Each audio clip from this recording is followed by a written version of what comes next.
ஏன் நம்ம ஒருத்தருக்கு அடிமையாக இருக்கோம் அப்படின்னு சொன்னால், நான் அடிமத்தமாக வச்சுருக்கேன், ஆனால் நான் அடிமையாக இருக்கேன். நீங்கள் அநியாயம் செய்யாதீர்கள், அநியாயம் செய்ய மாட்டீர்கள், என்னுடைய வாக்கு. அப்படி இன்னைக்கு உலக மக்கள்லையும் சரி, இந்தியாவிலையும் சரி, அல்லது ஒவ்வொரு நாட்டிலையும் சரி, நமக்கு மேல ஒரு அதிகாரமாக அடிமையாக வச்சிருக்காங்கன்னு சொன்னா நம்ம பண்ண அநியாயங்கள் தான். ஒரு சிறு பகுதி தான் குடும்ப தலைவன், அவங்க குடும்ப தலைவியா இருக்காங்க. ஆனா ரெண்டு பேரும் ஒருத்தருக்கு ஒருத்தர் எந்த அளவுக்கு ஆறுதல் நடந்துக்கிறோம், அமைதிக்காக, சமாளித்து விரும்புகிறோம், ஒருத்தர் குறையில் நிலையத்துக்காக எந்த அளவுக்கு இரண்டு உதவி தேடுறோம். நீ பெருசா நான் பெருசான்னு பார்த்துட்டு இருக்கோம், சந்தர்ப்பத்தை எதிர்பார்த்துட்டு இருக்கோம்.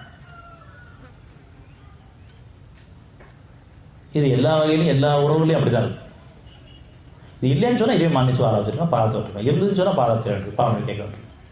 அப்படியும் நான் சுத்தமாக சொல்றதுக்கு இல்லை, நம்ம பாதத்தை வச்சிருக்கோம், அவ்வளோதான். நம்ம வாழ்ற வாழ்க்கை நமக்கே வெறும் கேடான வாழ்க்கை அப்படின்னு இப்பதான் சொல்றாங்க. ஏன்னா அவ்வளவும் இருக்குது. யாரை பத்தி குற்றம் இல்லை, குடும்பத்தை பத்தி தான் பெரும் குற்றங்கள், குறைகளும், பழிவாக குணமும், நயோஜித்தனமும். அது மன்னிக்கணுமே, பொறுத்துக்கணுமே. புண்ணியத்தை சம்பாதிக்க புண்ணிய செலவு போறாங்க, எந்த புண்ணியம் கிடையாது. புண்ணியத்தை சம்பாதிக்காத உங்களுக்கு குணங்களை செலவு பண்றதுக்கும், உங்க பொண்ணை செலவு பண்றதுக்கும், இறைவனுக்காக நீங்க சமாதி வாழ்றதுக்கும் குடும்பத்தை அமைச்சு கொடுத்துருங்க. ஒவ்வொருத்தரும் குடும்பத்தை அமைச்சு கொடுத்துருக்காங்க. அந்த குடும்பங்களை ஒவ்வொருத்தரும் அவங்கவுங்க நிலையை கவனிச்சு நம்ம உணர்ச்சி ஆயிடக்கூடாது, நம்ம குடும்பத்தை நம்ம மன்னிக்கணும். மன்னிக்க நல்ல குணமா கெட்ட குணமான்னு கேட்டால் நம்ம எல்லாருக்கும் நல்ல கெட்ட குணம் தெரியும். மன்னிக்க நல்ல குணம் தெரியும், ஆனால் யாரும் மன்னிச்சுருக்கோம், மன்னிக்க மாட்டேன்னு சொல்லுவோம், சொல்லிட்டு இருக்கோம். இன்னும் மன்னிக்க முடியாது. அவன் அப்படி வார்த்தை கேட்டான், என்னை மதிக்கலை, என்ற சடை போட்டான், எல்லாம் பெருமைப்பில்லை தான். அவங்க மனசு மாறி இருக்கலாம், இரவு திரும்பி இருக்கலாம், பணிஞ்சிருக்கலாம். நம்ம அந்த வார்த்தைகளையே வச்சிருக்கோம் மனசுக்குள்ள.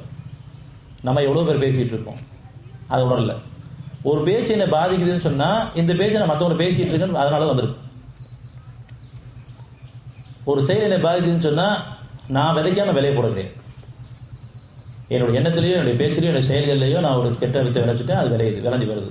இது எப்போ விளையாதுன்னு சொல்லி நான் பாவனை கேட்கும்போது நான் அப்பயும் உணர்ந்துட்டேன், இந்த பேசின தப்பு, இந்த எண்ணம் தப்பு, இந்த செயல் தப்பு. அப்படி யார் உணர்ந்துட்டாங்களோ, மன்னிப்பு கேட்குறாங்களோ, நன்மை விளையாடுறேன். ஏன்னா அவர் செய்த மிக தீவற்றையும் அவன் நன்மை மாற்றி கொடுக்குறான், மனம் திரும்புறான்.